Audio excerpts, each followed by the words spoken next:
गेले 5-6 दिवस विदर्भ मराठवाड्याच्या प्रवासामध्ये काही ना काही मी बोलत राहिलो, त्याची प्रतिक्रिया म्हणून संजय राऊत बोलत राहिले. तर याचं कन्सॉलिडेटेड एकत्रित मांडायचं झालं तर भारतीय जनता पार्टी आता महाराष्ट्रामध्ये अतिशय आक्रमकपणे आपली संघटनात्मक ताकद वाढवते आणि त्या संघटनात्मक वाढलेल्या ताकदीच्या आधारे यापुढे कुठलीही निवडणूक आम्ही आमचे जे सहयोगी पक्ष आहेत, जे 14लाही आमच्यावर राहिले, युती तुटल्यानंतर सरकार चालवताना आमच्यावर राहिले, 19ला बरोबर राहिले, अशा सहयोगी पक्षांबरोबरच आम्ही निवडणुका ह्यापुढे लढणार. आम्ही अन्य कुठल्या मोठ्या पक्षाबरोबर युती करणार नाही. याचं कारण बरोबर राहून आमच्या मताच्या आधारे सीट्स वाढवून मग त्या वाढलेल्या सीट्सच्या आधारे दुसऱ्याशी बार्गेनिंग करून सरकार बनवणं हा विश्वासघात काय आता ह्यापुढे आम्हाला चालणार नाही. आमच्या ताकदीवर आम्ही विजयी होऊ. मग या बाबतीमध्ये मी पाठीत खंजीर खुपसणं नावाचा शब्द वापरला. मग यावर ते झोंबलं जरा, कारण जे खरं असतं ते जरा जास्त झोंबतं. टोपी फेकल्यानंतर ती डोक्यावर त्याच्याच बसते की ज्याच्या साईजची असते.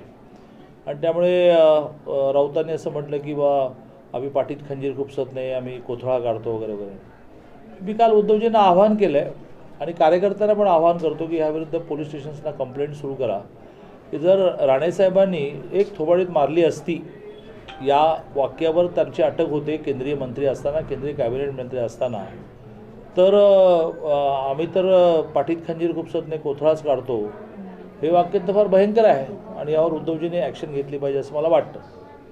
त्यावर प्रत्युत्तर देताना मी हे म्हटलं की कोथळा काढण्यासाठी हातात काहीतरी लागतं, ते पेल्ल्याची तुमच्या दंडामध्ये ताकद आहे का बघा. आणि आम्ही पण मेलेल्या आईचं दूध प्यालेलं नाही आहोत.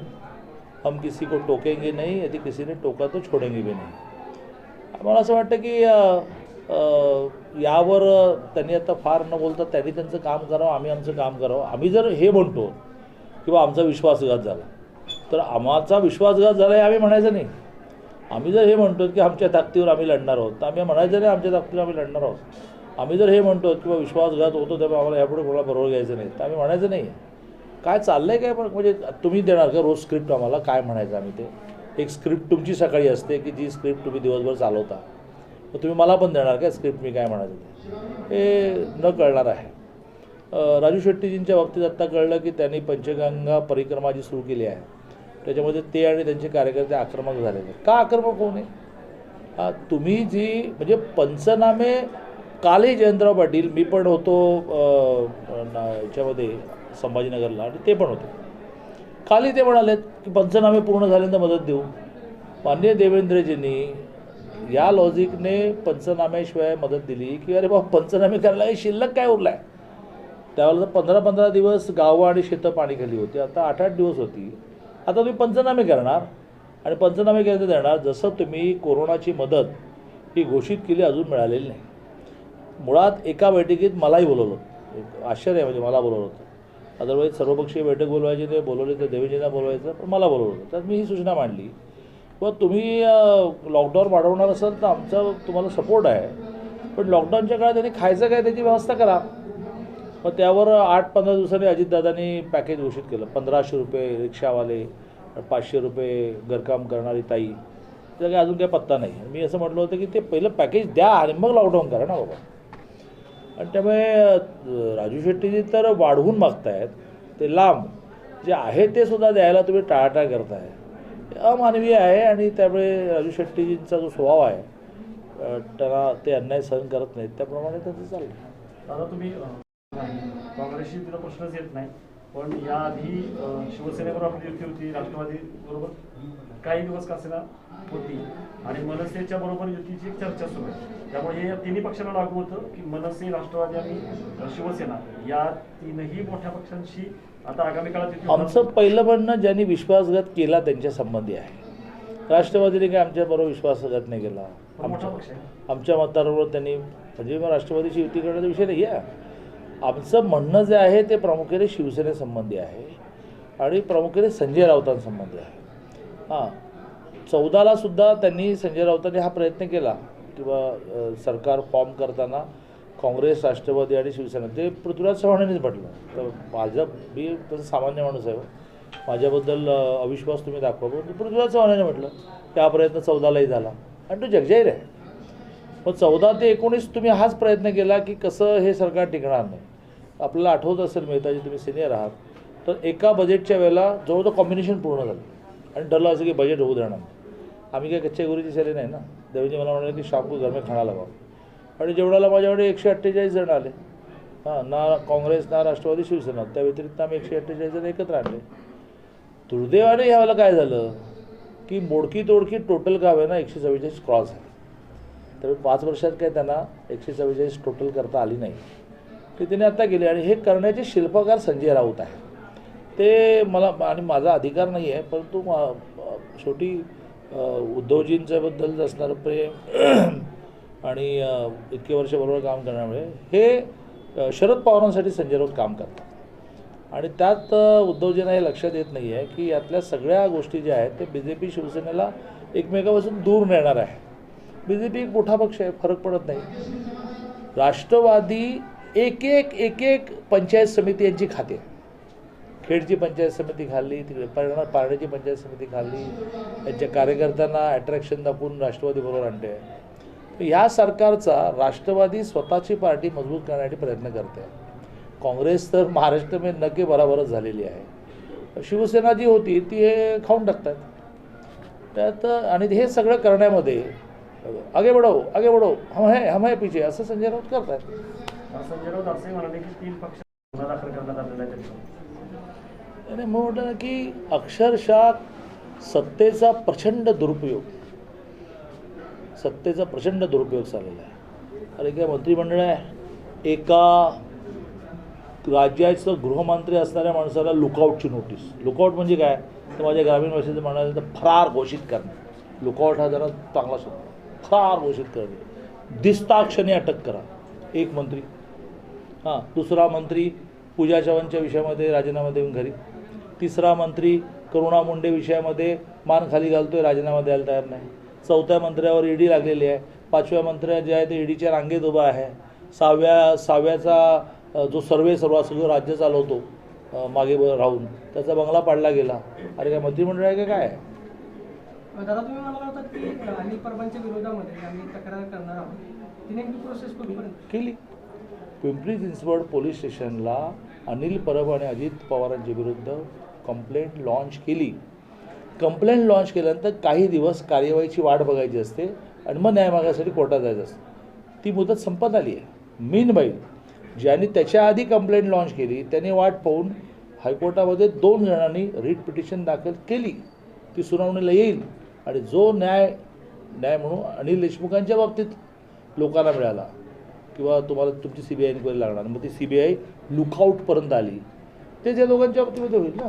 कारण शेवटी परमवीर सिंगांच्या पत्रावर CBI लागली, मग अनिल वाजेने तर न्यायालयालाच पत्र लिहिलं आहे. चला, आज अतिशय चांगला कार्यक्रम झाला. कोण वरती कोण खालती, किती दिवस वरती खालती चालू राहणार आहे ते चालू होतं. दादा, तुम्ही म्हणालात की संजय राऊत हे शरद पवारांसाठी काम करतात. मात्र आज सकाळी संजय राऊत असं म्हणाले की याआधी नरेंद्र मोदींनी सुद्धा शरद पवारांसाठी काम केलं आणि ते देशाचे नेते. नरेंद्र मोदींनी शरद पवारांसाठी कधी काम केलं? काय झालं आहे, संजय राऊतांना काल काय बोललो ते आठवत नाही, सकाळी काय बोललो ते आठवत नाही. त्यामुळे ठीक आहे, इट्स ओके. या देशाच्या लोकशाहीची ब्युटी ही आहे की कोणाला काही म्हणतात. संजय राऊतांचं असंही म्हणणं आहे की शरद पवारांनी कधी खंजीर कोणाच्या पाठीत खुपसलं हे दाखवून दिलं. एकही उदाहरण दाखव. ह्या महाराष्ट्रामधल्या शाळेमध्ये धडाच यायचा बाकी राहिला. इतकं पाठ आहे की अख्ख्या महाराष्ट्राला वसंतदादांच्या पाठीमध्ये खंजीर कोणी खुपसला. कमाल आहे राऊत. काल इतिहास बदलायला निघाले. शरद पवार असं म्हणाले की केंद्राची सूचना आहे सणासुदीच्या काळामध्ये गर्दी करू नका, तरी भाजपचे लोक आंदोलन करतायत, तर तारतम्याने वागण्याची गरज आहे त्या बाबतीत. असं आहे, मुख्यमंत्री सगळ्या फॉलो करतायत सूचना. त्यांचं असं म्हणणं की केंद्र सरकारचे सगळे नियम महाराष्ट्र सरकारने मुख्यमंत्री फॉलो करतायत, पण भाजपचे नेते मात्र तारतम्याने वागत नाहीत. टाळी एका हाताने वाजत नाही. केंद्र सरकार सूचनाही करते आणि पॅकेज पण देते. 2,70,000 कोटीचं मोफत धान्य केंद्र सरकारने दिलं. नोव्हेंबर एंडपर्यंत ते धान्य चालू राहणार. 5 किलो कुटुंब नाही, 5 किलो प्रति माणशी आणि कुटुंबाला 1 किलो डाळ. 3 महिने सुरुवातीच्या काळामध्ये गॅस फ्री दिला. 1,000 रुपये विधवांना आणि निराधारांना वाढीव अनुदान दिलं. शेतकऱ्यांना जे वर्षाचे 6,000 आहेत ते ह्या 1.5 वर्षामध्ये अतिशय नियमितपणे जातील असा प्रयत्न केला. PPE किट ह्यांनी दिलं, मास्क ह्यांनी दिलं, सॅनिटायझर ह्यांनी दिलं, वॅक्सिन ह्यांनी दिलं.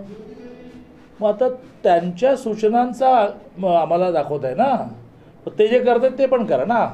1500 रुपयाचं फुटकं दिलं जे पॅकेज ते रिक्षावाल्यांच्या अकाउंटला जाऊ द्या. 500 रुपयाचं फुटकं दिलं पॅकेज माझ्या काम करणाऱ्या घरी ताईला, ते जरा त्यांच्या अकाउंटला जाऊया.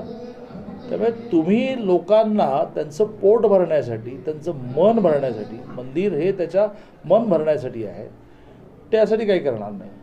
आणि तुम्हाला काही करून महाराष्ट्रातल्या सगळ्या निवडणुका पॅन्डेमिकच्या नावाने पोस्टपोन करून नवी मुंबईमध्ये जसं 1.25 वर्ष प्रशासकाच्या माध्यमातून तुम्ही राज्य करताल. खंबीर आहेत ते गणेश नाईक म्हणून तुमचं चालू देत नाहीत. पण 350 नगरपालिकांमध्ये काय होणार आहे? आत्ता 182 नगरपालिकांची मुदत संपेल की प्रशासक म्हणजे कोण? एकनाथ शिंदे. प्रशासक म्हणजे कोण? अजित पवार. प्रशासक म्हणजे कोण? उद्धवजी ठाकरे. ही लोकशाहीची क्रूर थट्टा तुम्ही चालवली आहे का? आज राज ठाकरेंनी याच मुद्द्यावरती म्हटले की पण त्याच्या नावाखाली तुम्ही निवडणुका पुढे ढकलू नका, त्यांना काहीतरी ह्याच्यामध्ये काळं देण्याचा संशय. तुम्ही सहमत आहात काय? राजसाहेब म्हणाले ते बरोबर आहे असं मी म्हटल्या तुम्ही लगेचच त्यातून काही अर्थ काढाल. पण राजसाहेब म्हणाले ते खरं आहे की कोविडच्या नावाखाली आणि OBCच्या आरक्षणाच्या नावाखाली निवडणुका न होऊ देण्याचा यांचा प्रयत्न आहे. OBCचं आरक्षण हे माझं चॅलेंज आहे की 1 महिन्यामध्ये देता येईल. देवेंद्रजीचं म्हणणं 4 महिने आहे, माझं म्हणणं की 1 महिना. कारण मराठा आरक्षणाच्या वेळेला हा सगळा डाटा स्पीडीली कलेक्ट व्हावा यासाठी खूप अदृश्य काम मी केलं आहे. अनेकांना आग्रह धरले, अनेकांना असं म्हटलं की पैसे घेऊ नका, डाटा कलेक्ट करायला मदत करा. आणि त्यामुळे माझं म्हणणं असं आहे की OBCचं शिक्षणातलं आरक्षण गेलेलं नाही, OBCचं नोकऱ्यांमधलं आरक्षण गेलेलं नाही, OBCचं फक्त पॉलिटिकल आरक्षण गेलेलं आहे. याचं कारण त्या महानगरपालिकांमध्ये 54% 27% द्यायला 54% आरक्षण आहे की नाही बघायला लागतं. ते आजपर्यंत बघितलं गेलं नाही. 2010 साली हा निर्णय झाला, 2010 साली. आणि इतका मध्ये कालावधी गेल्यामुळे कोर्टाने वैतागून असं म्हटलं की बंद करा सगळं, पहिलं आणून दाखवा सगळं. आणि त्यामुळे 1 महिना पुण्यासारख्या महानगरपालिकेला सुद्धा हा डाटा कलेक्ट करायला 1 महिन्यापेक्षा जास्त वेळ लागणार नाही. इतका हा सोपा विषय असं माझं मत आहे. हा निर्णय लागलेलाही 4 महिने झाले, पण नुसते चाचपडत आहेत. आणि म्हणून असं म्हणतात ते बरोबर आहे की तुम्ही ह्याचं नाव घेऊन निवडणुका पोस्टपोन करणार आणि मंत्रालयातून तुम्ही पुणे महानगरपालिका चालवणार, मुंबई महानगरपालिका चालवणार.